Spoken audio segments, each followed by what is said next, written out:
बन पड़ते राजा। নেট পাড়ায় ট্রেন্ডিং পুষ্পা টু দ্য রুলের গান কিসিক। এই গানটি মুক্তি পেয়েছে 5টি ভাষায়। প্রকাশ্যে এসেছে দক্ষিণী অভিনেত্রী শ্রীলীলার নাচের ঝলকও, আর তারপরে শুরু হয়েছে তুলনা। নেটাগরিকদের একাংশের দাবি শ্রীলীলার কিসিক কোনোভাবেই সামান্তা রুথ প্রভুর উয়ান্তাওয়াকে ছুঁতে পারেনি। আবার কিছু মানুষ বলছেন শ্রীলীলাকে যেন সামান্তার মতো করেই সাজানো হয়েছে।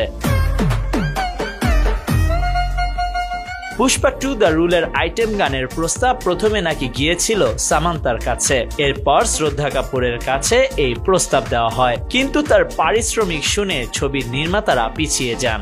তারপরে শ্রীলীলাকে এই গানটির জন্য নির্বাচন করা হয়। শোনা যাচ্ছে শ্রীলীলা এই আইটেম গানের জন্য 2 কোটি টাকা পারিশ্রমিক নিয়েছেন। অন্যদিকে উয়ান্তাওয়ার জন্য সামান্তা নিয়েছিলেন 5 কোটি টাকা। এ বিষয়ে সাক্ষাৎকারে প্রশ্ন করা হলে শ্রীলীলা জানিয়েছেন প্রযোজকদের সাথে পারিশ্রমিক নিয়ে তার কোনো আলোচনা হয়নি, তাই পারিশ্রমিক নিয়ে তিনি মন্তব্য করতে চান না। এখন পর্যন্ত শ্রীলীলার কিসিকের প্রথম ঝলক প্রকাশ্যে এসেছে। এই গানটির ছবিতে একটি বিশেষ ভূমিকা রয়েছে, তাই পুরো নাচের ভিডিও নাকি ছবির মুক্তির পরেই দর্শকরা দেখতে পাবেন। আল্লু অর্জুন অভিনীত এই ছবি মুক্তি পাবে 5টি ভাষায়। আগামী 5 ডিসেম্বর প্রেক্ষাগৃহে মুক্তি পেতে চলেছে এই ছবি, যেখানে আল্লুর বিপরীতে অভিনয় করেছেন রাশমিকা মান্দানা। Khandakar Ishtiaq, news now 24।